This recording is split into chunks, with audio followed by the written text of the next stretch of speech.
Guys, welcome to Real Talk on a Friday. Thank you kindly for joining us. We are live in Charlottesville, across the Commonwealth, the country, and the world on the I Love CVille Network. My name is Jerry Miller, and today's show is going to be dynamite.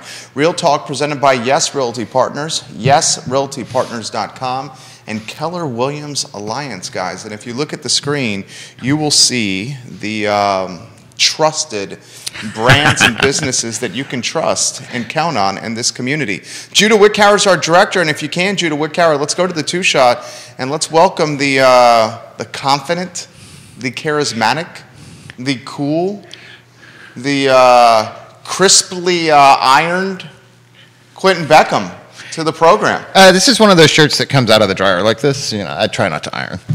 It looks good. You know, on the list of roughly exaggerated things, that's the one I want to choose to correct you on today. What's that? Well, the shirt? All of the other commentary about, you know, me. All right, so I'm going to cut to the chase. Tuesday set high expectations. We know Quinton Beckham is a thought-provoking guy. We know Quinton Beckham is an empathetic individual. And we know Quinton Beckham has a lot of balls in the air from a socialite standpoint and from an entrepreneur standpoint.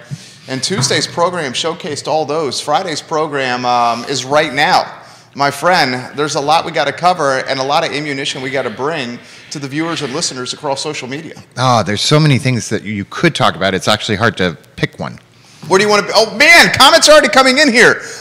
Bill McChenzie wants to talk upzoning with the Belmont market. Kara Bass, I see interacting with us here on social media. Interestingly, Kara Bass is a agent in Quinton Beckham's brokerage. That is correct. In Keller Williams. So that is a hot topic right now. All right, so much we want to cover here. Do you want to start with Russia, Ukraine? Do you want to start with the jobs report that came out this morning that was incredibly positive from an unemployment standpoint? Do you want to start local in Belmont? Where do you want to begin, my friend? You know, I think let's start wider and drill down. Russia and Ukraine, still a thing, still happening. And in spite of all of that, we've got this great jobs report. And when we were talking economy at the end of last year, what our expectation was for the first half of this year was that COVID would begin to recede and stop impacting our economy, followed by the supply chain unkinking and product flow happening, which would let us level out inflation. Yes. And now all those bets are off. Now, you know, every time we do a sanction, every time we do something, we're impacting that supply chain. And I am curious from the audience, and Bill, I do want to talk about zoning, so we'll get back to that. But I am curious, me personally, I think we should cut them off as much as we can. And yes, it's going to take the hit, but I believe it's what we should do. What do you guys think? I'm curious in the audience, are you willing to see prices for gasoline be $5 and $6 a gallon? Because that may be what happens if we actually truly embargo all of that, which we have not yet done. So Bill McChenzie watching the program, Keith Smith watching the program in the Caribbean. We see Charlottesville superwoman Elaina Mangione on the feed with a good morning and is this an orange or a sunshine emoji that you have shared on the feed here, Elaina? We have also dubbed you the Queen of Greenleaf, Elaina Mangione. Do we cut the Russian supply chain? Do we cut oil from Russia? And do we cut oil from Russia for the sake of geopolitical strategery? And do we cut oil from Russia for the sake of punishing Putin and his craziness that's going on right now? And do we cut oil from Russia? And Quinton, I'm getting out of your way for your take, knowing that this is undoubtedly going to impact disposable income and drive gas prices up and potentially impact every sector of business in this country because we are all tied to oil and gas in some way or another. We are, and I think, you know, this whole topic stretches the gamut from globalization down to local zoning. And I think you're seeing the Germany's already reducing use. You know, Russia provides 30% of the natural gas to the EU. Ukraine and Russia together are 30% of the wheat or somewhere along that. So anything that affects other countries is also going to affect us. We're already feeling that. And if we embargo the oil, which is probably the deepest hit we could make economically against Russia, how much further will that push up gas prices, energy prices, when they're already up? And we're already looking at an inflation that we haven't seen in 35 years. How much more is it going to make that worse? And Elaina what are we going to do about says, cut them off, Quinton. I don't disagree with you, Elaina. I don't disagree with you. I think we also have to realize that that means we have to do things at home to help make those impacts less for people that are here. A concern I have, and we've talked about this so many times on the show, and the comments are already coming in right now on this topic right now. We're going to get to them here in a matter of moments. The concern I have, Quinton Beckham, is what this is going to do to restaurants, transportation, your business, real estate. What is this going to do to gentrification? What is this going to do to the finance industry? What is this going to do to the markets? I read this statistic to you guys before the show started. The S&P 500 has closed higher or lower by more than 1% in 7 out of the last 10 trading sessions. That's volatility right here. So let's talk each of these topics.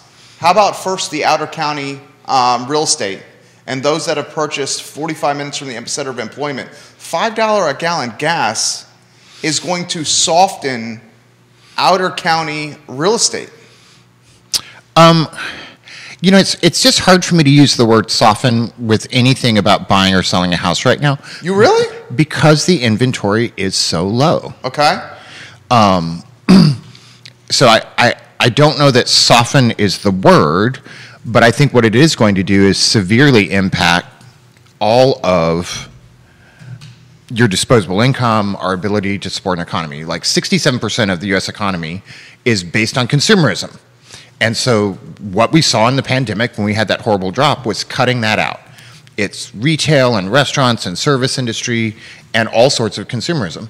Anything you do that moves disposable income from the middle class into non-disposable income affects our economy across the board.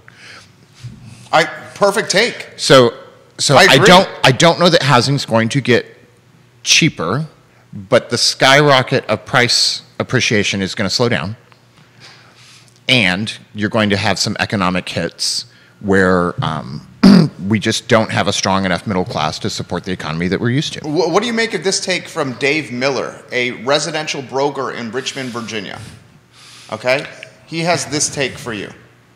As a residential broker in Richmond and looking at these prices in Charlottesville, I predict that we are on a potential bubble.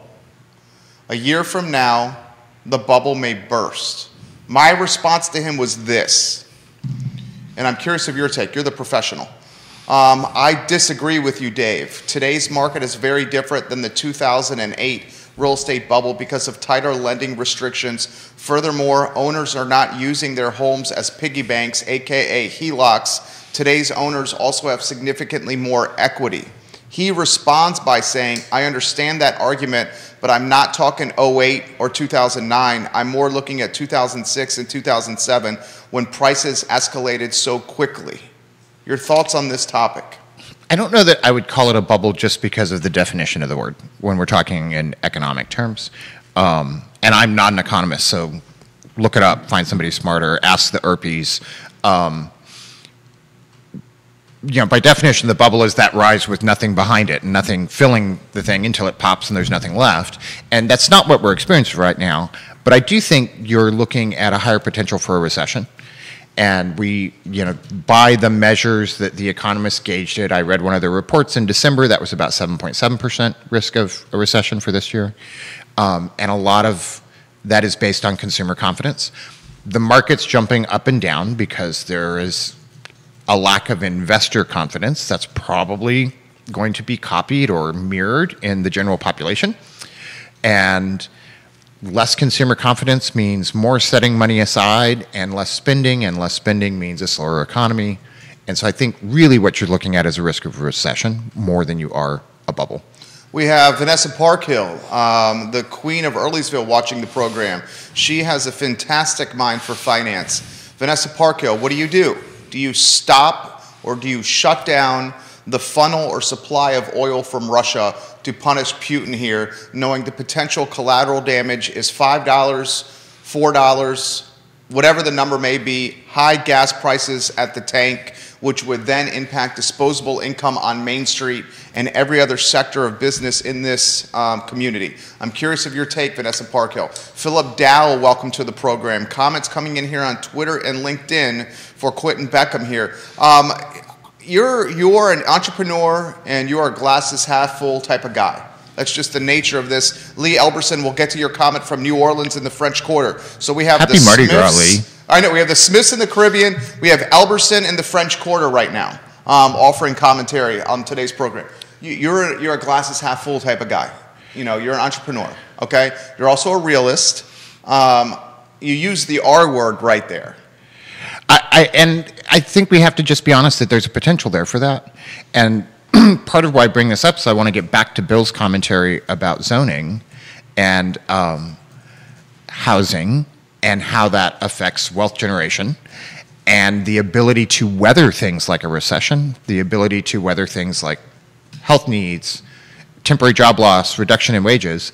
Owning a home is a great foundational support to a family to weather these sorts of things. And so I think as we continue to move forward, we need to do things to be a good country and a good international partner. And there's things that we need to do to punish Russia for the stuff it's doing.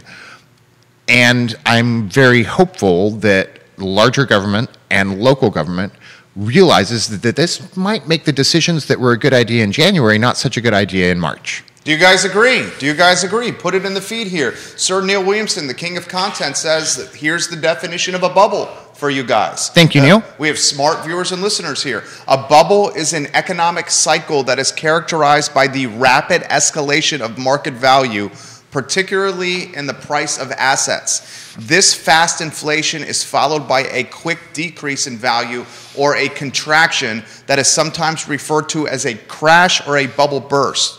Typically, a bubble is created by a surge in asset prices that is driven by exuberant market behavior. During a bubble, assets typically trade at a price or within a price range that greatly exceeds the asset's intrinsic value. The price does not align with the fundamentals of the assets. One more paragraph and then the show is yours. The cause of bubbles is disputed by economists. Some economists even disagree that bubbles occur at all on the basis that asset prices frequently deviate from their intrinsic value. However, bubbles are usually only identified and studied in retrospect after a massive drop in prices occurs. Quinton Beckham, the show is yours. So in terms of the housing market, though, these are not short-term assets. So you can definitely, there's the potential that something like cars, wheat, gasoline, palladium, all of those things, there's potential for those to rise and fall very quickly because they have to trade hands constantly. Their value is in their trip. Most people that have likely bought homes in the last 3 years don't have a 2-year window to turn around and sell it again. And I don't care when you buy a home or what the market is like, if you're going to stay in it for 5 or 10 years, you'll be fine. And so I think when you saw the market crash of real estate, what you saw was vacant homes with nobody to make a payment and a lot of speculation in that. And I don't think that's the same thing. Lee Elberson, I just sent you a Facebook message about what Lee Elberson said. I need you to say this on a 3-shot, Judah Wickower, because you're way smarter than me, the linguist, Judah Wickower. Lee Elberson literally said this on LinkedIn. I love you, Lee Elberson. I love you. He says, hello from New Orleans, gentlemen. I'm eating beignets in the French Quarter right now, watching you guys on Real Talk. And then he adds this, Judah Wickower, get ready for a 3-shot and say what he just said on air and let us know when that 3-shot's ready to go. He's in the French Quarter eating beignets and watching Quinton Beckham, myself, and Judah Wickower on this program. Judah, the show is yours. All right, let me check this. Okay, I don't know if he's going to have to say whether I'm saying it right because I've read it a lot, but I don't know how many times I've heard it. Laissez les bon temps rouler. Does that sound about right? That sounds fine. I have no idea what you said. Quinton Beckham. What is that? It's French for let the good times roll. Let the good times roll. Lee Elverson, Judah Wickhauer jumping in here and saving us over here.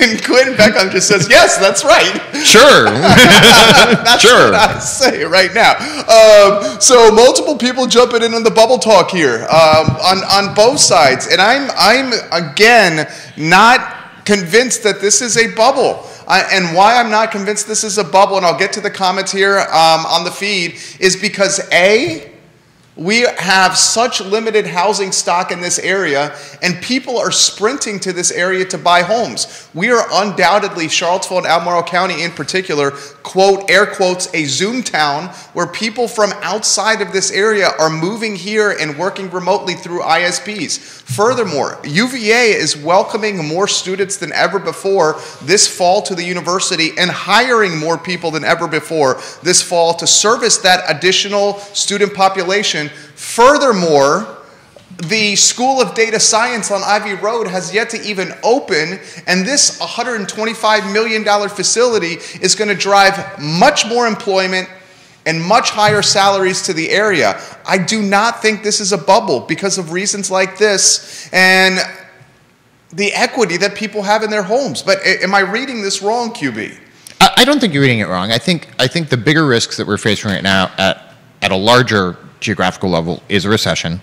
I think at a local level, your current risk right now is more housing segregation based on a wealth inequality gap. Because we're not really relaxing zoning. You're not seeing tons of multifamily stuff go up where it could be cheaper to sell. And so just by virtue of that, we segregate neighborhoods and the city based on income. Because if you can't afford to make the payment or your debt to income is too high at the back end, you can't afford the house. So these prices are going up. They're probably going to stay up unless there's some massive government intervention or something that none of us can foresee. And we will be pushing people further and further away.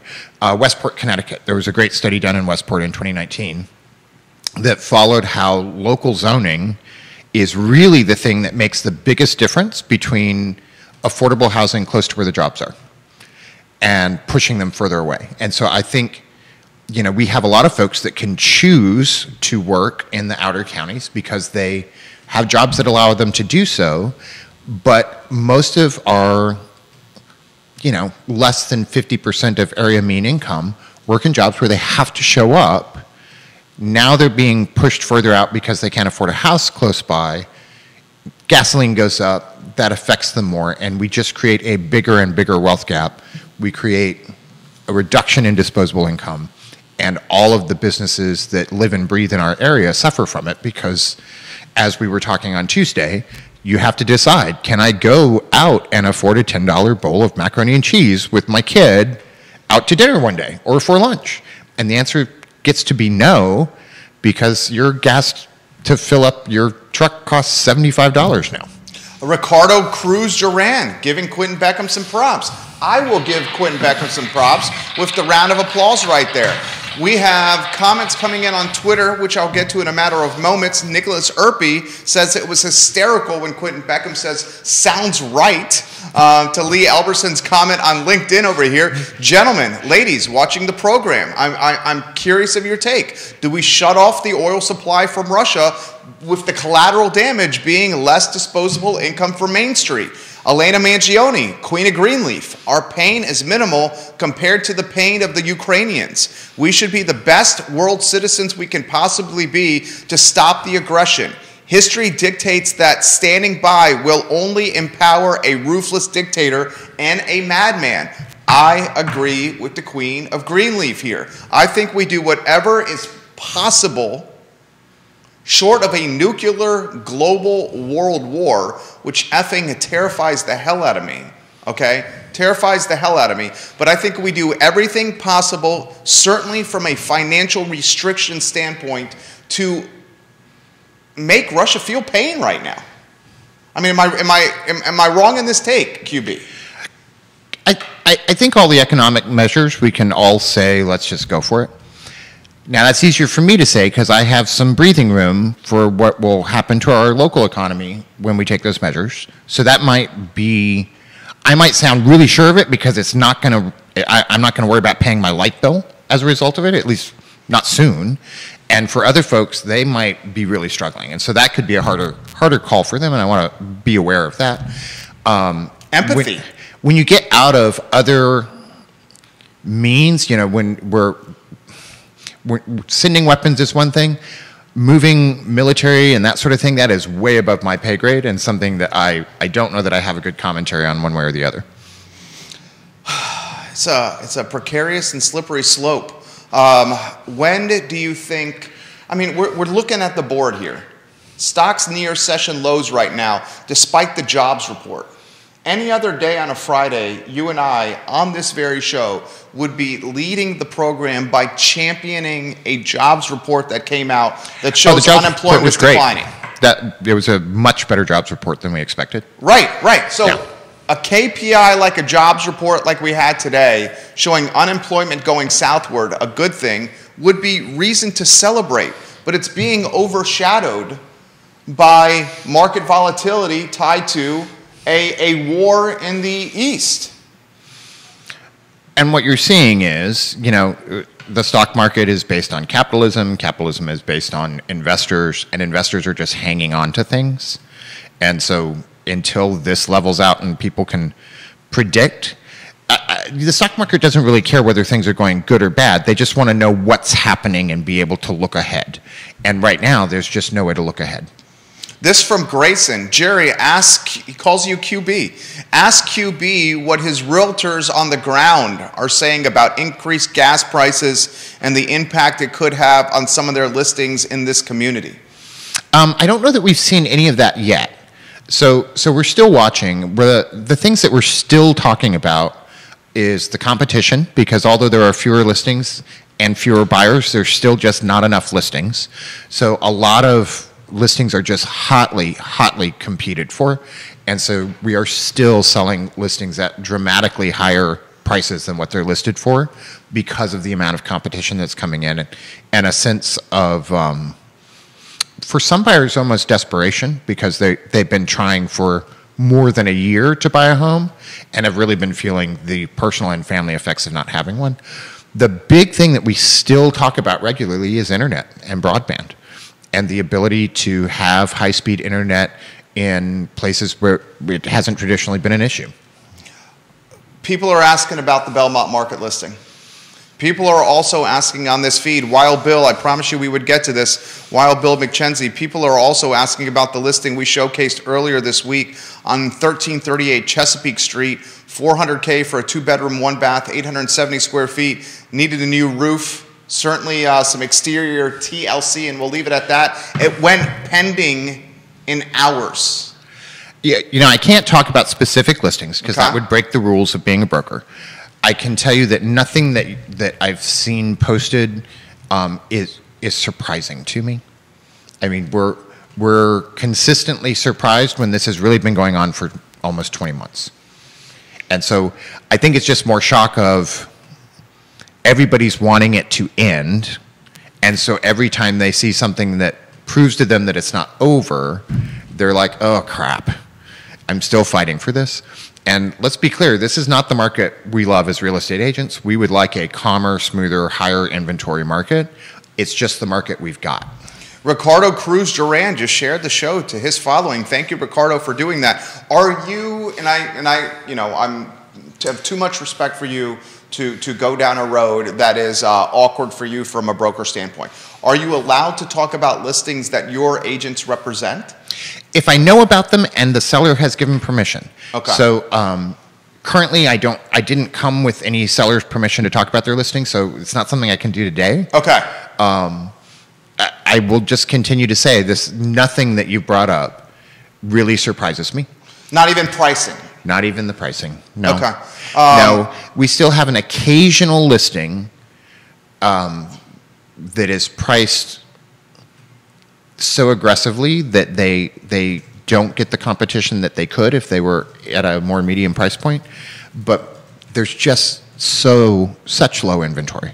There's such low inventory. How about this in general terms, because you know the corridor very well, that downtown Belmont corridor. You're a foodie.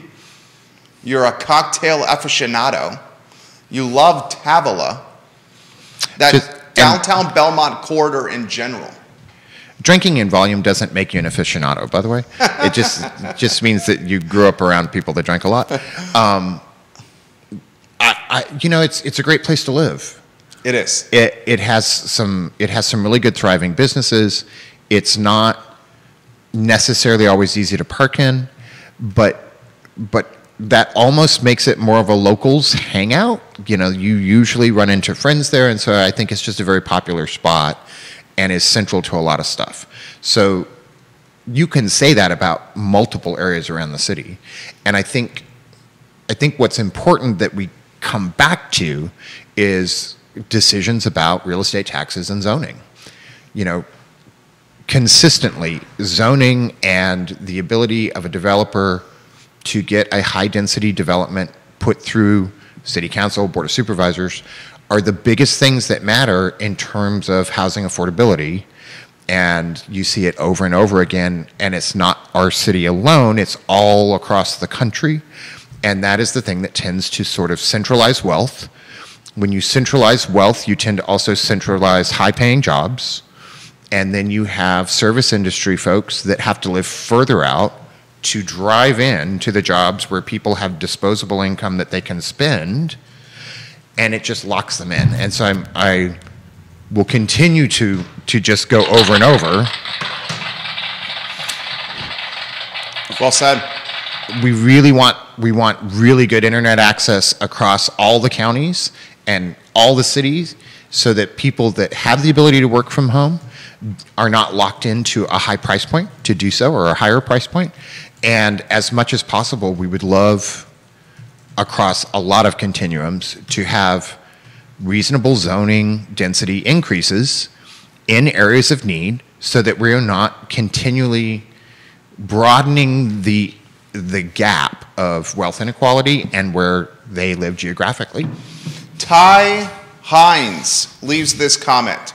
It's a store that's part of our history in Charlottesville, right in the middle of a new built-up Belmont, where houses that are old and rebuilt and start at $400,000 from a listing price. It is well worth it, the Belmont market, and I think that's a fair price for this area, I would say. 4 blocks away from the market, near the pavilion, across the railroad tracks, they have the new $2.5 million condos. So those condos are the core real estate development, the Baldwin family across from C&O restaurant that he's referencing.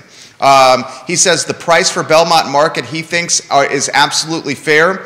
Not sure who has the money to live in those condos. The people that do have the money may not even be from this area, but the Belmont Market is a fair price, and it is not a surprise to me. This comment on the Belmont Market from Ellie Bretter. My grandparents used to own this store. I grew up in that house. I think they would be shocked at its price today. I would buy it just for the sentiment and the heartbeat of that home. So more comments coming in for Quinton Beckham. This from Ray Cadell.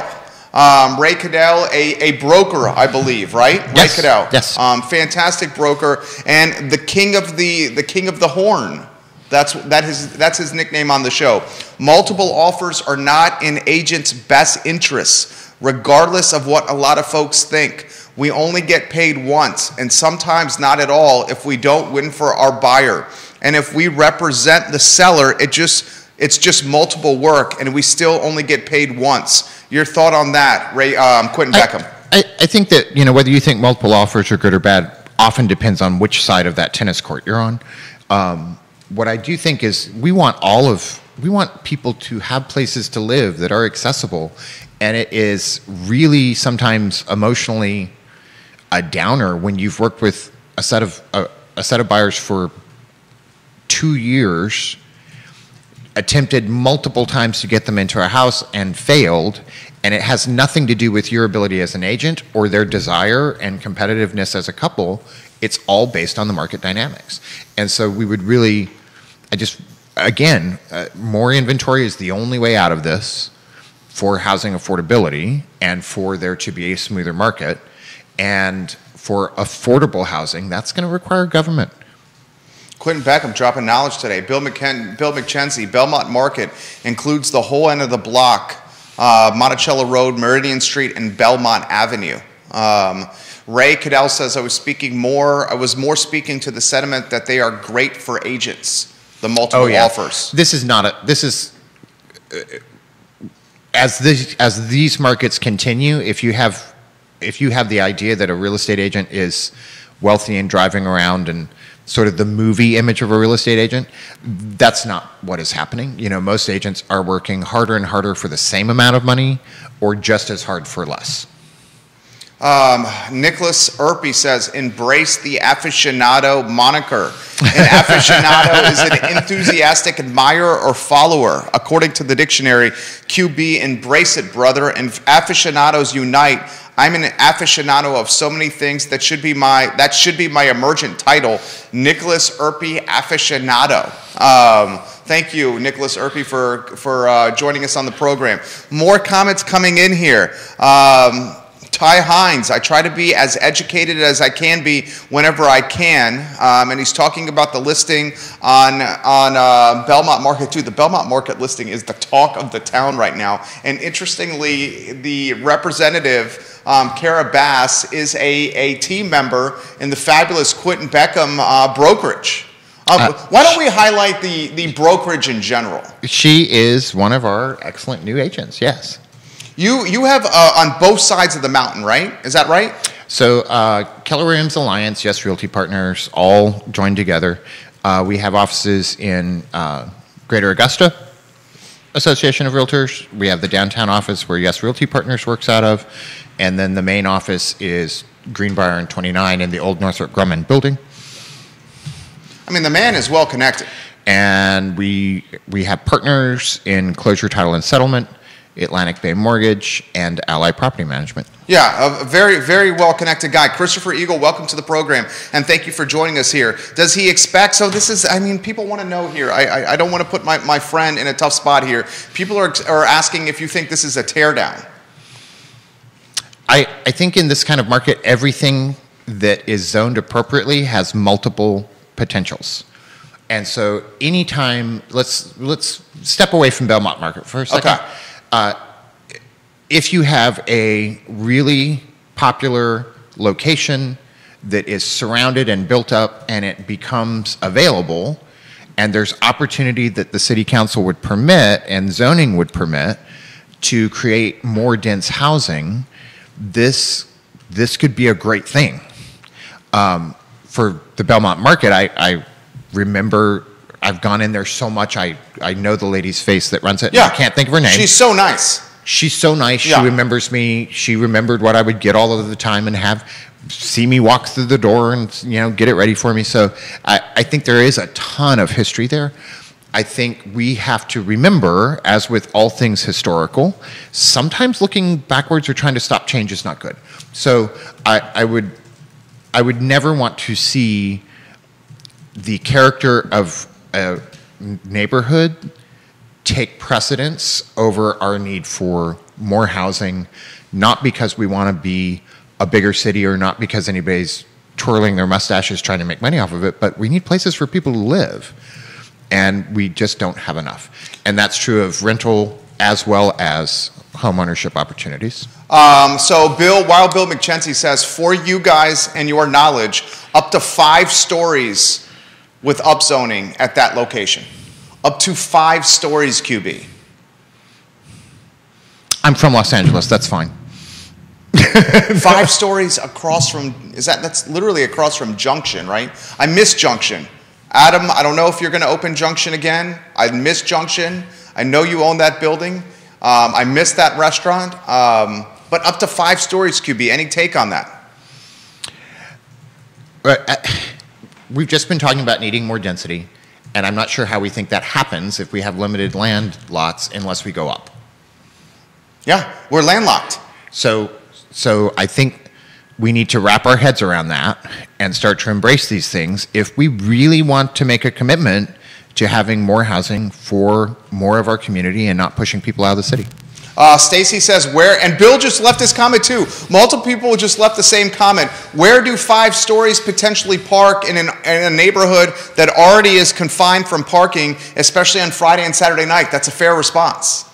I don't know of any, as you've watched other higher rise constructions go up, part of the planning process is developing parking for those. And so I'm sure that would be included in any plan for any lot in any dense area with no parking that pass through zoning. Erin King watching the program, Queen of Western Albemarle High School, one of their finest alum watching the show. And she says her name is Cookie. Hi, Cookie.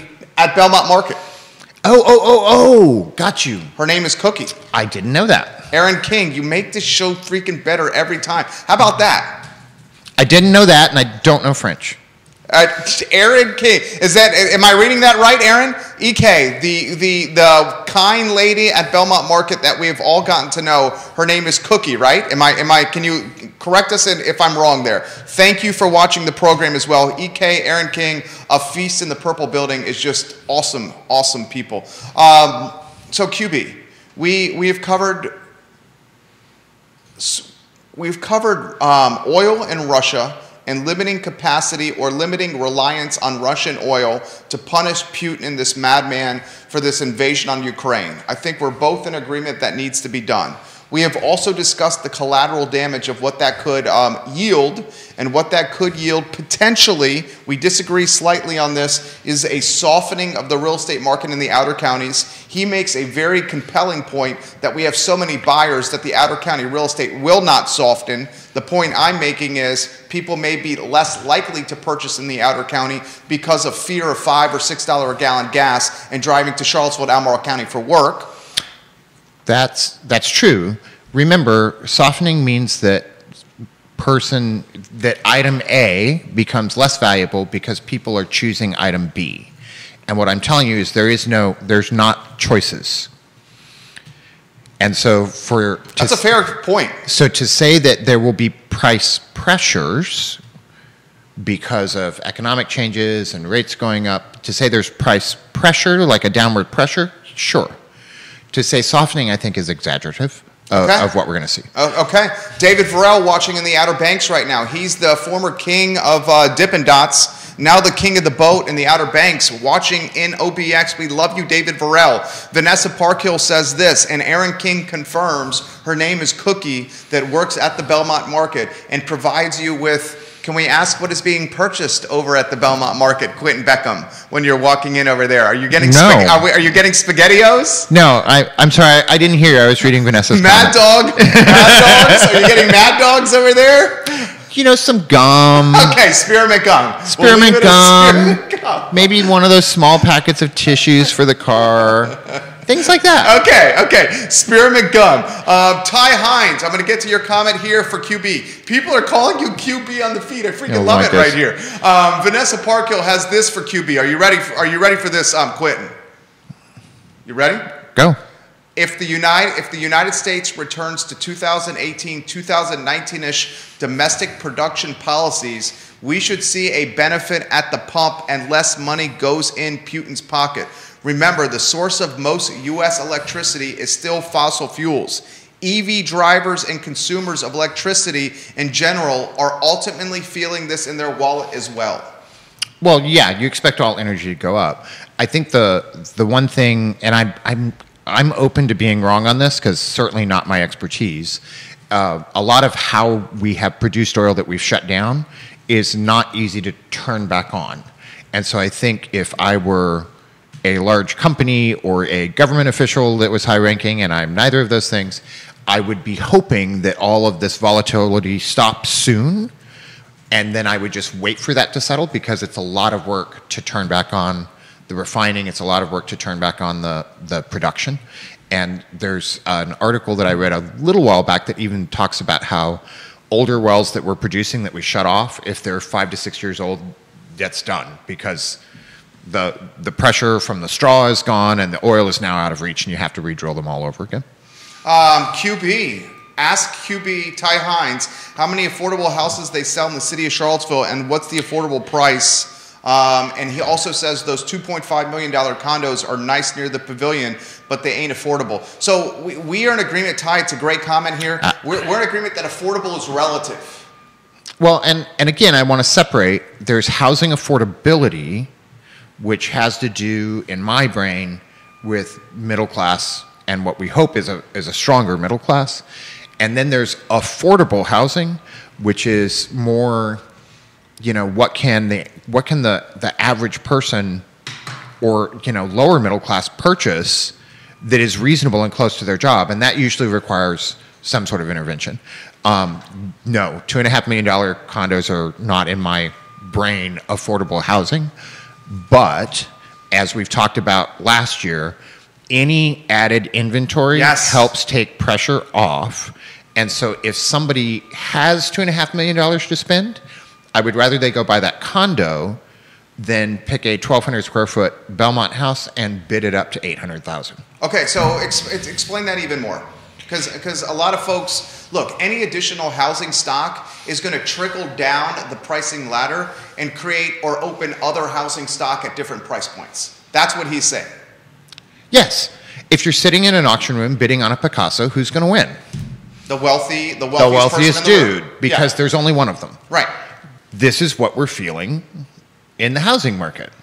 It's the same thing we've been feeling in the auto market. Good analogy. And the auto industry. When there is so little supply that it turns into an auction, if the product is highly desired and or necessary, the wealthiest person wins. Leslie Neal, does he expect that Central Virginia will turn into an area where low-income families and service workers and those that don't have much money will just live in the outer counties and commute to the area that's in the center where it's the wealthy will live? I mean, that's I hate to say this, that's happening right now. I think it's happening right now. Yeah. And it's been happening for a while. And I think it was Neil posted a link to a really good article about density versus sprawl.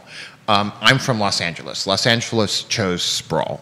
And, even when I was married and living outside of LA and we made 6 digits together and were reasonably well off, we still had to live pretty far out to afford a house and then just had to commute. When you grow up in LA, commuting's just something that you live with.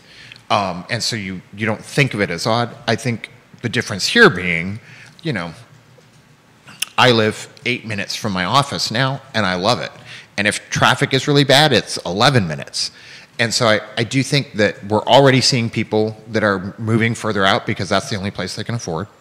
And I think when that is happening because they don't have to commute, that can be a great solution for them. But it's not the reality for a lot of our population. Ty Hines says, great answer, QB. I accept it. And you should run for mayor. No, you don't want me in public office. Literally trust me. Said that. I would get, no. Says you should run for mayor. I love it, Ty Hines. I love it that you're watching the program here. This is an intriguing comment right here from the king of Greenwood, Kevin Higgins. Ask QB what the average salary to buy any property in Charlottesville is in 2022. Even a roundabout answer will do. That would require some work to give you a real answer. I think what we're seeing, though, is if you think that 50% of the area median income, if the AMI at 50% is, let's say, $55,000, $60,000 a year, unless you have some sort of help, you're priced out. So NAR just published statistics about buyers last year, and as you go through, it's very easy to see wealth disparities and disparities by race. So when you're looking at, they broke it down into African American or persons of color, so people that you might identify as black, whether they're African or not, and then Asian and Caucasian and Hispanic. The vast majority of Caucasian purchasers got a down payment from selling their prior home. They already owned something. Whereas when you moved across to Asian, the vast majority of their down payment was either savings or family gift. When you go to Hispanic and black, the vast majority of their down payment is FHA loans with the cheapest down payment possible. And so I think part of that rollout as we move through this is we have to bring the price down. And when we're starting to talk about affordable housing, you also need some government assistance to get in there, or you need a program like the Community Land Trust. And there are a lot of really high price markets that have seen a lot of success with Community Land Trust. The reason I'm really into the inventory conversation and about how every new home helps housing affordability is because the more we can lower the bar of housing affordability, the more effective each dollar is from a nonprofit or from a government agency or from any sort of assistance for affordable housing, because you're not having to build as big a bridge. Nice. Well explained. Very well explained from QB. Kelsey. Kelsey, you routinely are contributing to this program. It's time to give you a moniker for the contributions you're making. Let us know the roundabout area you are, and you will be the queen of that area. Which Kelsey is this? This is Kelsey. I know so many Kelseys. Kelsey Klein. Do you know Kelsey her? Klein. Mm. Kelsey Klein says, doesn't ring a bell. Our family has struck out 3 times on purchasing a home in this area. 3 times we have thought we were going to be the winner of a home, and each time the home that we're trying to purchase has checked less and less of our checklist off. She goes, we are now at a point where our lease is coming up for renewal, and it's time for us to find a place to live again, and I'm afraid it's going to be in the renter market. This is not sustainable for those of us that are trying to buy a house for the first time. It sucks. It really is. It's a terrible, terrible thing you have to face. And I think my only advice is to really reduce that list from wants to necessities and make some trade-offs. If you can get out of a rental market for a few years, your options when there is better inventory, and I'm hoping there is in the years to come, just are greater, because you have built up some equity, you have not been subject to rent increases, and it gives you a little bit more of a bump. So if the house that you can purchase and get into is no worse than the apartment you can rent, you might want to think of it as a stepping stone, as the temporary investment opportunity, the place you're going to park that money until something better comes along. Well said, well said. Neil Williamson gives us an idea of income to purchase here. I will get to it in a matter of moments. The Queen of Earlysville, Vanessa Parkhill, literally says this: QB may have a point about turning the production back on being complicated, expensive. I wish it would not have been pulled back in the first place. She's talking oil in the United States. Yeah. But we are where we are. I'm all for restoring where possible and encouraging as much U.S. production as possible. Domestic sources are preferable, but if we're buying, we should be buying from countries friendly to the United States, certainly not supporting Russia's position. I don't disagree with you at all. I think I think the hard part about how global all of our economies right now is decisions that make really great sense on Monday seem really bad on Friday, and you can't turn back time. And I think that's my point as in our local municipalities, as we're talking about real estate taxes and zoning and investments, are those, with what we're facing economically, do those make as much sense today as they did in December and January and February? And I'm not so sure I think they do. Kevin Higgins, your question here is being answered. So here's the amazing thing is, Kevin's commenting on one of the Facebook pages. This show airs on 15 of them. And Neil Williamson is answering Kevin's question that I asked on the show in the comment section of another Facebook page. Charlottesville area median income for people purchasing homes in the city of Charlottesville. Okay, so Neil, please help me. Is this family, total family unit? I would imagine it would be. I think it's household. It's household, isn't it, Neil? Yeah, so it's household. So boys and girls, ladies and gentlemen, folks listening and watching the show, 2022 area median income for a household purchase in the city of Charlottesville, $77,795. Owner occupied, 57% of the rooftops in the city of Charlottesville, the household income is basically $78K, Quinton Beckham. Yeah. I mean, just think, if you're out there listening, think, are you above that or below it? For your individual or your household income. How about this comment from Kelsey again? If you're going to buy a home in Charlottesville, not only do you need to be married, not only do you need to have 2 incomes, but you better bring in grandma or granddad, and grandma and granddad better be making bank if you're going to buy in this community. And I think one of the other things we saw in the studies that came out from NAR is that the size of houses were increasing, and it was because of multi-generational living.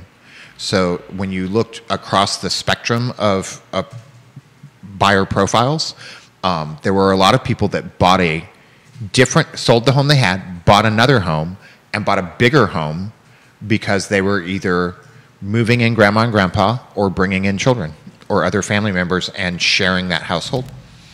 So this is and I'm going to go back to density on this. These are people making their own density because zoning will not. Because they have to. Because zoning will not. And so I think anything we can do, ADUs, higher density buildings, and there are some projects going on that seem to be leaning that way, although I don't know how that's all going to play out. It's the only way out. I said about the Belmont market listing, because I used to live off Little Graves in Belmont. So there's Grave Street, which is the street right behind where Spud Nuts, now Quality Pie is. And then there's a road right off of Grave Street called Little Graves. Mm-hmm. I used to live at 208 Little Graves. And this was right out of college. My buddy, JP, I'll get to your comment here for Neil Williamson in a matter of moments. Johnny Pritzloff, good people here. Got a comment via DM. I'll get to your comment here, Johnny Pritzloff. But I lived at 208 Little Graves. And dude, we were broke, destitute 24-year-olds. Okay? It was me, my buddy Tom, and my buddy Mike. It was 208 Little Graves. My buddy Tom lived in the converted Four Seasons room that we made into a bedroom. 1 bathroom, 3 dudes living in this house. We were paying like $375 a month. This was 2005, 2006. When you're in your early 20s, fresh out of college, the only thing you care about is getting after it and having a good time. Remember? You remember? It's a vague, hazy memory. Okay, you do remember. It's a vague, hazy memory. We were so broke that one of our buddies asked to move into us, and he converted the attic that had no HVAC into a bedroom and legitimately climbed a rope ladder to get into the attic. And we charged him $150 to live up there. We charged him $225. Each of us got $75 off our monthly rent. So we went from $400 to $325. He got $225 rent to climb a rope ladder into an attic with no HVAC at 208 Little Graves. He somehow managed to get girls to climb the rope ladder to spend an evening of entertainment with him in that attic. We used to walk down Little Graves. There's a cut-through alley on the back of Little Graves. There's this dirt road. You know what I'm talking about? I'm aware of it. Okay. Yeah. We used to cut through that little dirt road and go to Belmont Market to pick up 12-packs and cases of all we could afford, Natural Light and Bud Light, and bring them back to 208 Little Graves. So that neighborhood and that market has very much a place in my life that I will forever remember. And I'm fearful, but I understand market dynamics, that this piece of land, its best use is not a market that now often has empty shelves, sparsely collected inventory on those shelves, and is instead about to be raised. Raised is synonymous with knocked down, and 5 stories of apartments or condos built there. I'm fearful of that. Why are you fearful? Why fearful? Because of what you poignantly and eloquently described of changing is character the right word? So, the character of the neighborhood? And I use that word intentionally because a lot of... Let's let the Queen of Greenleaf in here right now. A lot of zoning denials start out with current residents saying, we don't want to change the character of the neighborhood. And the people that don't get heard are the folks that might live there if there was a higher density and an opportunity at a more affordable house price. And so I think it ends up being a little bit of a one-sided conversation, and we as a community have to decide what's most important. You know, we have to decide, is it more important that we have more affordable housing so that persons who work here can live nearby, or is it more important that nothing changes? And I think the concept that nothing changes is really kind of a dream. It might be a pipe dream. So this is from JP, Ford Neil Williamson. This is the amazing thing about media here, and we have the Queen of Greenleaf in the house over here. We have a live studio audience. We have the Queen of Greenleaf over here with the fresh haircut. We cannot wait to spotlight the Queen of Greenleaf on the show here. In fact, we have a nameplate in lower third already ready to go because we thought you would grace us with your presence. So whenever the Queen of Greenleaf would like to come on set, you are welcome to come on set here, Queen of Greenleaf. And you are the King of Greenleaf, Burt. The King of Greenleaf. So this is from JP, Johnny Pritzloff, via text for Neil Williamson, who's watching on social media, and also Quinton Beckham. Are you ready for this? Go. Okay. So JP, and congrats on the honors and accolades that you are earning, JP. Ask Neil and QB how much it costs to start a new home in a new development. It's like $100,000 in fees and pre-development per lot before putting a shovel in the ground. I can offer some background on this, Johnny Pritzloff. And then Neil Williamson, offer perspective, king of content and the president of the Free Enterprise Forum, and QB, you offer perspective. A $400,000 home in Albemarle County, $400,000 home in Albemarle County, 24% of that $400,000 list price, 24% is associated with red tape, bureaucracy, licensing, permitting, and all the mumbo-jumbo that happens before a shovel goes into dirt. So you got a $400,000 list price, $100K of that is associated with red tape and bureaucracy and not cost of goods. That is horrifying, terrifying, and needs to be changed. QB, anywhere you want to go. Neil Williamson, jump in here as well. I don't have any real knowledge on what the money costs are. I do know that if we could make it faster, that would help it all, because a lot of those are carrying costs where they've made an investment and maybe taken a loan, and they're hiring architects and they've got other people working to get the zoning through. And when you spread that over 2 years, those costs build up. So if we could be faster, that cost would go down and you would have an opportunity to have more affordable housing. We have the Queen and King of Greenleaf in the house over here. Elaina Mangione and Burt, our friend. Hello, good to see you guys. You brought Four Roses Bourbon? Yes. Dude, I love you guys. It's breakfast, right? Four Roses Small Batch Select, too. Yeah. Dude. It's one of the only things you can find in the ABC store. This isn't the Four Roses, and Four Roses is not bottom shelf. Four Roses is a phenomenal bourbon, but the Small Batch Select is super legit. Yeah. I know lots of people, we were talking about this, lots of our friends. The Mangiones. We make stops at the ABC store on a semi-regular basis. And people are looking at a lot of empty shelves nowadays and supply chain stuff. And I think there's a lot of bourbons that are available and other liquors that are available that are really underrated. One of those being Four Roses, which has an amazing story of how it got the name. Oh, tell us the story. And then Neil Williamson, we're going to get to your comment where you're answering John Pritzloff's text message here on the feed. Tell us Four Roses, please. 1800s, the guy that started the distillery, Paul Jones, and he moved from Lynchburg, Virginia, was it? Lynchburg, Virginia. Became really enamored of a woman. And as was the custom of the day, sent a personal, handwritten, personally carried missive asking for her hand in marriage. They were seeing each other at an event later that night, and he said to her, just to make this easy on all of us, if your corsage has 3 roses, I will know that your answer to my proposal is no. But if it has 4 roses, then your answer will be yes. She came in wearing 4 roses. And to this day, we're drinking a bourbon in honor of this woman that agreed to marry the man. And it's fantastic bourbon. Did you mention where he was from? Lynchburg, right? Yeah. Oh, okay. Yes, Lynchburg.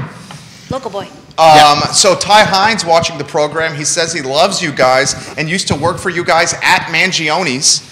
So watching the show literally as we speak. So Hi, Ty. We are setting up a microphone for the King of Greenleaf right here, Burt. Before we get the microphone set up, the Queen of Greenleaf, Elaina Mangione, anywhere you want to go on any of the topics we've covered so far. You undoubtedly have a mind and for money, for finance, for fiscal responsibility.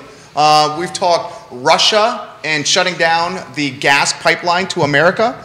We have talked the Belmont market listing. Yeah. Which is going viral. I just saw that last night. $1.3 million for this market. I'm like, do I want to go back into another business? Oh my gosh, we may have a buyer here. Maybe we broker a deal here for Carabas. Anywhere you want to go, any topic. And first, good morning, guys. Good morning. I don't have anything off the top of my head, but I'm happy to jump in if something hits me. What do you make of the shutting down the pipeline with Russia in the United States? I mean, I think we're going to feel the pinch of this more so than just our heartbreak, and we're going to have to feel it in our pockets. We're going to have to, I think shutting it down is the right answer. I think all sanctions hit them where it hurts, and money hurts, and without that, and Europe's already taking actions and seizing property and things like that. So I feel like we could do our part as the good citizens. Burt? Well, I think and get real close for us there, Burt. No, I think we're going to feel the pinch. I also think the folks, particularly in Europe, that have really gone down the path of climate change and have tried to measure themselves on how well they're not putting pollutants in the air, are going to have a tough choice to make, because they're going to have to go back to gas and oil and coal instead of the natural gas that they're getting from Russia right now. You guys, the proprietors of a fantastic brand, Mangione's on Main, okay? We missed the restaurant, and your time running the restaurant, I would say, was an experience of incredible bliss and also some heartache. Is that fair? Yeah. Okay. Yeah. Okay, so here's the question I have. If we get to $5 or $6 a gallon gas, which very well we could if we shut off a Russian supply chain or a Russian pipeline of oil. I'm playing devil's advocate with you because I think we should do this. I'm terrified of what this could do with minimizing disposable income on Main Street. And the Main Street I mean here is not the Main Street in Charlottesville, but the Main Street of like mom and pop locally owned businesses. Your thoughts, anywhere you want to go on this? I agree. I mean, we've been feeling the hurt of these things for a couple of years based on the pandemic and then the supply chain shutdown and the port gridlock. And it's just another thing that we can overcome. And I do feel for the people that, it's going to hurt. And, I think, but not only will we be good citizens of the world, we also have to be good citizens to Main Street and the mom and pops and our local businesses and our neighbors, and do what we can to help them and support them, and not, if their prices have to go up because gas prices are going up and the supply chain is trickling down to them, then we have to still support them and make sure that they know that we're here for them. Tim and Quinton, this is for you. Jump in here too. Tim Hedgemeyer, am I getting your last name correctly, Tim? I apologize if I'm messing it up. You guys have to talk about this, he says, but businesses are also being priced out of Charlottesville as well. Well, yeah, as rent goes up for residences, it goes up for commercial as well. Now, we've seen a lot more commercial spaces open, so we haven't experienced it quite so dramatically. But there is that, and then all of the cost of goods. If restaurants that serve steaks, they're paying a lot more for steaks today than they were a year ago, and they're harder to get. And I think what affects one affects all. Have you gone out and tried to order chicken wings lately at a restaurant? I love chicken wings. Me too. And it's like $18 for a half a dozen. $18 for Remember when you used to get 25-cent wings? But we're still going out and supporting those, those restaurants because, they have to pass it on to us. Otherwise, we're not going to have anywhere to go. And that's just the crux of the matter. Can you put in perspective when you started seeing the cost of goods getting out of control? like timeline-wise, and what is the adaptive measures that restaurants can take besides price increases? I mean, they can start considering menu revamps. Sure. Paring down the menu, taking out some of the more costly items, just not making them available. People can, a lot of things people can make at home, but we do this because we want to go out. We want the atmosphere. We want the ambience of our favorite restaurant, of Tavla, of, Public Fish, so I'm not just plugging them namelessly. These are my favorite restaurants. I know you love it. Yeah. So we could pare down what is just too costly and try and focus on that. But we can still go out and buy a dozen oysters from the fish market somewhere and crack them ourselves. But we're missing out on the joy of being around people and an atmosphere and things like that. So, just limiting what is offered. Don't take it out on the staff. I mean, you can't. Oh, please, no. Yeah. You just can't. You have to, cherish your staff and hope that they're there and they show up and they can help you continue the business on. And so, as long as you're doing what you can for them and as far as like feeling what other things you can do. Do you minimize hours that are not necessarily high producing revenue? Closing, that's why we see a lot of Monday, Tuesday closings. That's right. Yep. And that's why I was generally open on Sundays and Mondays because everybody else was closed. Right, which was a smart move. And Tuesdays and Wednesdays were slow days for us, so we closed down on Tuesdays and Wednesdays. It wasn't a popular idea, but it had to be done. You couldn't find staff to work on those days because they were not beneficial to them either. It's just it's hard, but you adjust. And I think that Main Street people do adjust. They figure out how to do it without with the higher costs and without as many resources. Well, I think what some folks are missing is the rising in prices was not just chicken or beef. It was all the things to make tomato sauce or all the things to make flour to coat your chicken dishes, and everything went up, and then everything was missing. So, like an Italian restaurant, chicken's very popular. When you can't get chicken when you're having to go find chicken at some store, you're wasting hours of your time just trying to find anything because your big wholesalers like Cisco and company are out, and Costco is out, and you're just sitting there going, okay, we've got 6 chicken dishes tonight, and I paid 6 times what I should be for chicken. And I think one of the ways to make it possible for local citizens to be good citizens locally in addition to globally is higher density housing, because if you have no disposable income, there will not be anybody to go to these restaurants. There will not be people to go.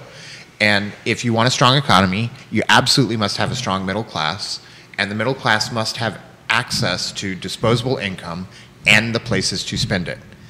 And the more we push, the more we make it harder to live, the less housing availability. It's just one slow nail after another. And so we want to support Ukraine. And then I think citizens in our locality need to be looking out for one another and using their voice at municipal meetings like Board of Supervisors and City Council, and hopefully that they're thinking of how to keep all of the local businesses that have local residents that are in middle-class jobs close in and with enough income to survive. Well said. This from the King of Greenwood, Kevin Higgins, for the King and Queen of Greenleaf. Look, it literally says on your name on screen so you can see King and Queen of Greenleaf. Do you see it right there? I didn't even know how that came up. It literally says it on screen right here. Kevin says, I'd love to know her thoughts on how a corporation like BW3's is surviving right now. Like who? Buffalo Wild Wings. Oh, BW3's. I'm sorry. I don't know. I mean, economy of scale. They're a chain, and they're buying in bulk. Yeah. And they have resources, and they probably have very good contracts with some of the suppliers that they have first dibs. So what's left over for the smaller area shops is we don't have contracts. We buy what we need for that week and hope that it's there. So help me understand this. And is it almost like they're buying futures here with wings? Oh, it's possible. I don't know. I don't know anything about their business models, but I mean, I can only assume that they're you know, they set up a set price and it gets renegotiated every year or every couple of years, or perhaps they just have, you know, a flat discount price on the cost of goods sold. So, you know, if chicken goes from $3 a pound to $10 a pound, while the rest of us are paying $3 a pound, they're paying $1.50, and while the rest of us are paying 10, they're paying 5, and so they don't have to raise their prices nearly as much. You know, if you figure, I mean, off the cuff, if a food cost rate is 40%, then, you know, if that's 40%, then now you're talking about $18, $20 plate, you know, it was $16, $18 plate versus $12 plate at Buffalo Wild Wings, which is gonna, you know, it's gonna do well because it is affordable food, and so that's my. And I think they also have access to different supply chains than local businesses. You know, how they acquire and have items delivered is just a whole different ball game when you're talking about national chains. I was talking with a friend of the program, Andy McClure, about this, and he has a lot of restaurants: the Virginian, the Biltmore, Citizen Burger Bar, Bell. He has Citizen Burger Bar, Carytown. I forget the more higher dining. It's Grisette in Richmond he has. And he explained to me that as he was opening more restaurants and brands, he was shaving percentage points off food and cost of goods with big-time providers. And the big providers are, and help me here, Elaina, we learn from you all the time, Cisco, PG, yeah, Performance Foods, right? Yeah, Performance Group. US Foods. US Foods. US Foods, yeah. So this one, Michael Bullock, energy is a world commodity. If we limit any sources, everyone will pay more. This hurts the little guy and those on fixed incomes the most, and those are already being hit hard with inflation. If you want to punish Putin and Russia that way, it'll be on the backs of the most economically vulnerable worldwide. And that's true. Well, it's always been the case that when there is an economic issue or when there is any sort of monetary inflation, the people that suffer the most are people at the lowest end of the income scale because they don't have the flexibility to deal with it. And I think we'll see that regardless. And so I think that just restates, as we're going through talking about what we can do for affordable living, we have to remember what's going to go on whether we embargo oil or not. We're already seeing inflation, we're seeing volatility, and how it's going to affect these people. And I think it makes a difference in how we should vote. It makes a difference in how we should spend the money, those of us that have it to spend, and the voices that you should be hearing at council meetings and board of supervisors meetings. Well said. Well said. What did you make of the statistic? And Neil Williamson responds to Johnny Pritzloff here. The dearth of lots ready for development have driven lot prices up dramatically. Consider North Point was approved in 2003, and houses are now being constructed 19 years later. What did you make of the stat? And Burt, I'll throw this to you. Elaina, you jump in as well. That you take a $400,000 home in Albemarle County, list price, and $100K of that $400,000 is associated with not bricks or drywall or appliances or granite or hardywood, but instead associated with red tape and permitting and governmental bureaucracy. I think I've only experienced the permitting side of it, which is when you have a house that was built in the 50s and you want to do something with it, now you're subject to the 2020 rules and regulations that go in. So you have a stairway in the back. If you try to touch that stairway, you've got to rebuild it from scratch. And red tape, it seems to be the way cities are paying for their city stuff. City stuff. Yeah. So I don't have a lot of experience in having to pay those bills. However, I can see why they occur. We sort of let them occur just so that we have a tax base to work from. Well said. Elaina, what's on that beautiful brain of yours? Nothing. I'm sorry, I got distracted by the TV. We have CNBC on here in the studio over here on Market Street. I was listening, but yes, I mean, because we're married, we went through the same pain on the permitting process. How long did it take? Did you guys remodel the house? Is that what you did? We did. Yeah. And it took, I don't know, like a year and a half maybe, from start to finish. And part of that was trying to find the right build design company or architect, and then just working through getting the stuff. I'm glad we did it when we did, because now it would be way more expensive. It would have been way more expensive. Yeah. QB, thoughts?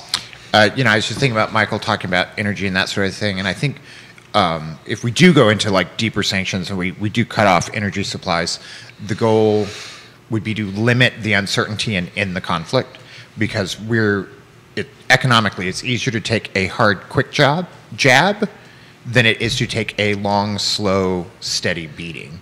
And we're already on the train to a long, slow, steady beating. If we can cut this down and do it quicker, you have a better chance of recovering. Michael's exactly right. Energy is a commodity that any source affects everything. We are completely global in that regard. And it's already happening even without the sanctions.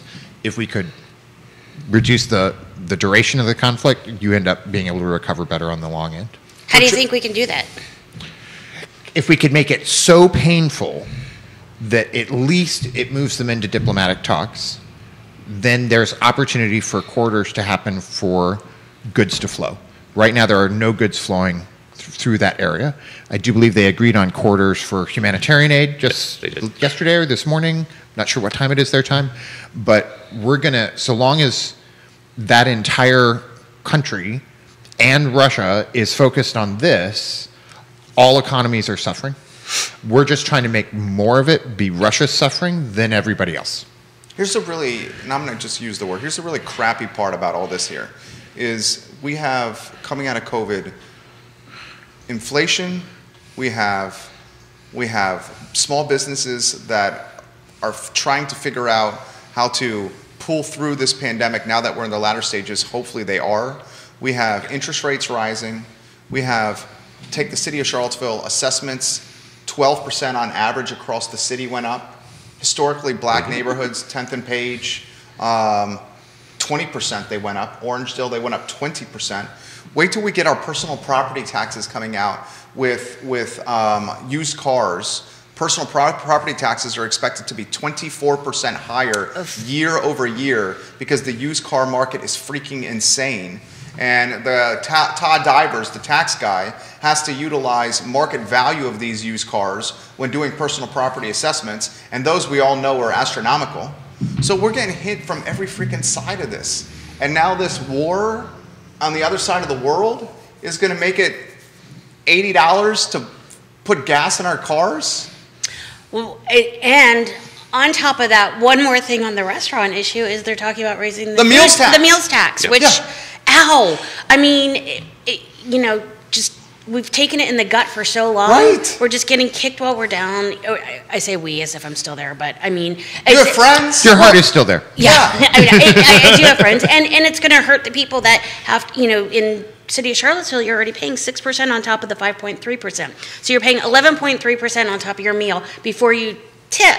So your meal costs, hopefully, 31.3% at least more than the $10. So it's just, it's unbelievable that they'd even consider that at this point. When I heard that, I was like, oh my God. And how about, I can't wait to get your take on this, okay? How about the 10-cent tax rate increase they're considering? You got a take on that? I know you do. I do, but I think I was talking to you about how California does it. Like, people who have done nothing but just live in their house don't have to feel the pain of the tax increases. So, or the market value increases. So in California, you pay based on your basis versus based on the market value until it's sold, and then that person assumes the tax bill. The new one. So I think there's a couple proposals about eliminating the age restriction for tax relief and only making it based on income, but I also think that the income that they're suggesting is not sufficient enough to sustain a family that, or generations of people that have been living in their homes here in Charlottesville to sustain another tax increase. Giving you props. That's the clap track right here. Very innovative clap tracker we have here on the show here. And part of why I wouldn't want to be mayor is I understand they have a great deal of pressure to find money from somewhere to do things to make citizenry happy. But I think the very folks that we're trying to serve with that money, we will just push out. Thank you. We will just push them out of the city. This is so obvious. This is so frustrating to me. It's like, why don't we just run this like a freaking business, like we're trying to run this or yours or that one? I mean, doing, and you know, maybe you guys have a take on this. I know you certainly do. Doing a $75 million school reconfiguration project that isn't going to be ready for years on the backs of taxpayers is literally going to do a school reconfiguration for wealthy people that can withstand the tax increase and not the people we're trying to serve today. Isn't this obvious? This seems so obvious. It's probably less simple sitting on city council and knowing much more about what's going on. So I don't want to behave like the bad customer at the restaurant that's complaining when they know nothing about what's happening in the back of the house. Okay. So let's give them a little leeway for that, and at the same time continue to push our point that we really do want all income levels that work and have kids and go to schools in the city to be able to live in or near the city, because it just makes everything better, and it's also just the right thing to do. Well said. This is for... If we're going to do the right thing for Ukraine, and I think we should, let's make sure we're also doing the right thing for Charlottesville and Albemarle. So thank you. We can do them all at the same time. Can we do that? This is Michael Bullock. This is a good one for Elaina and Burt here. Where is leadership's plan to cut the spending? Every citizen is contracting their spending right now because we have to. Shouldn't government do the same? Yeah. Yeah, right? Sorry, good point. Do I get the clap machine? Yeah, here you go. Here's the clap machine. It's the top left button right there if you want it. I think that, not to sound like the progressive or the, person screaming from the soapbox to tax the rich, but, since this type of renovation would be serving the most affluent of the people that were going to be able to remain here, perhaps consider a wage base with deductions and say, if you make over this, not based on federal, because everybody's got anybody with their own business has a wacky federal tax return, but, if your income is over this, then you pay a school tax like in DC, or a stadium tax or something like that, so that people at a certain income level who can potentially, and I'm sorry, I know everybody's got a circumstance, but people at a certain income level could potentially be the people to fund the school that's going to benefit them the most. Any thoughts, Burt? Well, I keep thinking when I first saw the $75 million, I think my first thought was, what are they doing for $75 million? Right. And that's one school. It just seemed... And it's a renovation. It's not even a new build, right? It's not even right? a new construction.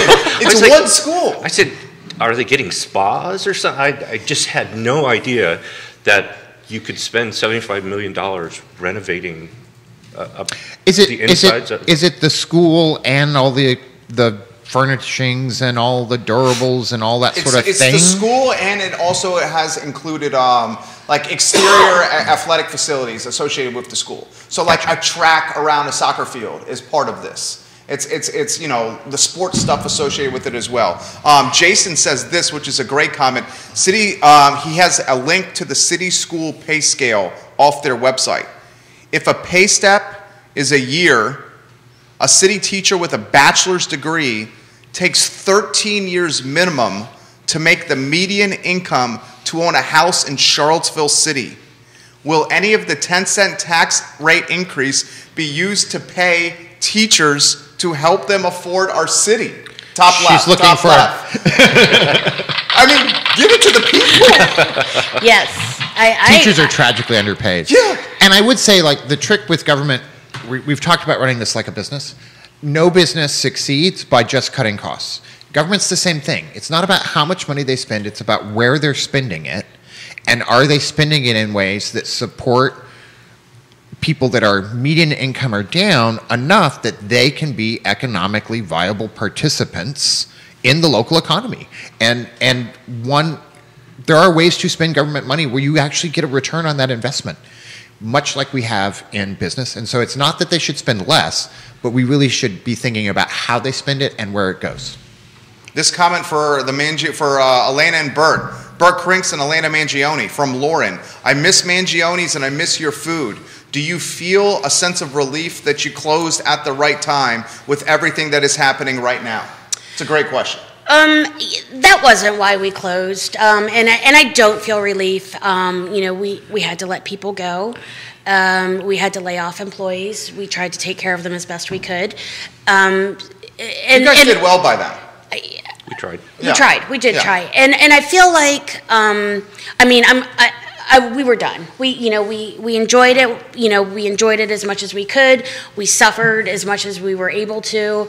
Our lease was ending, and we just decided it was a good time for us to get out of the business. Well said. And so I don't know if it's necessarily relief. It's just it was time. It was time, and it was the end of an era for us, a period of time for us. Yeah, she said it all. I mean, I think we had to have a big sit down with friends like Quinn and back in September or October timeframe that, okay, our lease is coming up, what are we going to do? And we went ahead and extended it 6 months just so we felt we could get our hands around things. And it was like, it's time. And I will say what they won't, in that a lot of what kept them in as long as they did was how committed they were to their staff. Yeah. At times when pandemic were shutting their doors, when there was not enough staff to keep the restaurant open more than 3 days a week, or it was just closed entirely, their extension and the last multiple months that they had was because their kitchen staff and back-in-house staff had done such a stellar job, been really committed and gone above and beyond, and they wanted to pay that back. Including Ty Hines. And Ty's watching right now. It's watching right now. How about this one as we wind down the program here? What is their favorite bourbon? You guys are we only allowed one? Why are we only allowed one? There are bourbon aficionados at this table right here. There's four of us. Judah, also a bourbon fan. This may be the bourbon club here of Charlottesville. What is your favorite bourbon? I think my kind of go-to daily is Knob Creek. Knob Creek, nice. That's a good daily. It makes a very boozy Manhattan old-fashioned. Or the Burt old-fashioned. Yeah. Yep. Burt's old-fashioned, right? That is correct. Elaina? Interesting. I don't really like Knob Creek as much as these two do. So it's not my preference, and I've actually been branching out into ryes a lot more. Whoa. I'm really enjoying it. They're smooth. I like Michter's rye. Okay. Is it Willet? The Willet rye. And I prefer a softer bourbon like Bibb and Tucker or something a little bit more rounded and velvety versus harsh and boozy.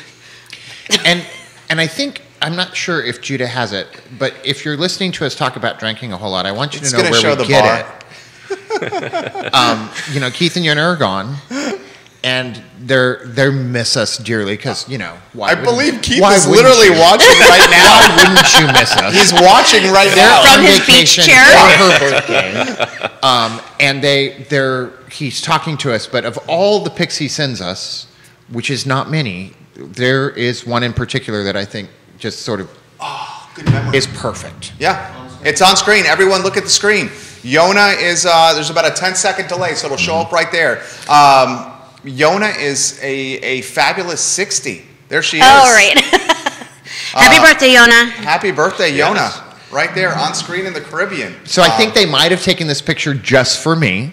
Of course they did, Quinton. Of course they did, Quinton. But it is applicable to more than just me. What's fun? The sign, for those that are listening on Spotify, iTunes, and Apple Podcasts and cannot see the visual, the sign, we've shown a photo of Yonna in the Caribbean, and the sign says, what's fun about being sober? Nothing. That's what the sign says. And Yonna, look at her. That image belies her age. Oh, no doubt. 100%. It is incredible. I think Keith must have some sort of mind control over her or something? He just put in the feed, and I'm going to just go ahead and say it. Oh shit, Yonna's going to kill me. He's watching in the Caribbean. You guys are awesome. I love Elaina and Burt, and I love Quinton and Judah. You do a hell of a job adapting on the fly right here, and scrambling behind the scenes. For those that didn't know, he made this happen. How about some closing thoughts on any topic we have covered here for the viewers and listeners? I think there could be one good thing with oil prices going up over $100. Is that's kind of a tipping point where we can do more exploration and drilling here in the United States if we're trying to alleviate some of the dependency overseas. When it goes under, it's easier to import than it is to find it here in the United States. There you go. There you go. I love it. Maybe even more of a priority on EVs, which would be better for the environment. And let's not forget I know it's not a Vespa. What is it that you guys have? Vespas. Oh, it is Vespa? Yeah. Let's not forget the potential of Vespas. Yeah. Burt and Elaina are huge fans of Vespas. Yes. I'm trying to start a gang. She wants to start a Vespa gang. I'm going to call it the Hello Kitty gang. Oh gosh, Elaina, how about some closing thoughts? I think I've been saying this for the past couple of years. Be kind. Be kind to your wait staff. Be kind to your restaurant owners. Be kind to your small businesses. You know, they're all feeling the pain and crunch of this. So just remember to be kind. I love it. Amen. QB. I think as we've moved through the last several months, I am reminded of just how fortunate I am and how much more thankful I need to be on a day-by-day basis. You know, there is this sense in our world that somebody like me owns businesses and makes money because they have some special secret sauce. And there's certainly work and things that go into it, but a lot of where we are in life today is happenstance by just luck. And so I have to remember that sometimes the things we give, the things we receive, or it's not necessarily like we ran a race and won it, or we did something amazing. It's just luck of the draw of families we were born into, where we were born, opportunities that we had, and just a reminder to be a little more gracious to others that maybe didn't have those, and keep them in mind more often, especially at city council meetings, and also to be more thankful that I was born into the opportunities that I was. Well said. Well said. Judah Wickower, give you some props for what you did today on the show and making it happen. QB, great job. I think you surpassed Tuesday. The expectations were high, and you surpassed them. And Elaina and Burt are just A-plus people. They come to the studio with gifts quite often, and it's much to the delight of those that work here 80 hours a week. So thank you kindly for doing that, Burt and Elaina. The I Love CVille show is next, and good Lord, in 40 minutes, so we really got to scramble. And we are going to break some news on the purchase of one brewery making a purchase of another here in Central Virginia. We will lead with that on the show. So guys, get ready, 40 minutes, that news coming for you. Take care. Well done, you guys. Very well done. Thanks for having us. That was fun. Always a pleasure. I never...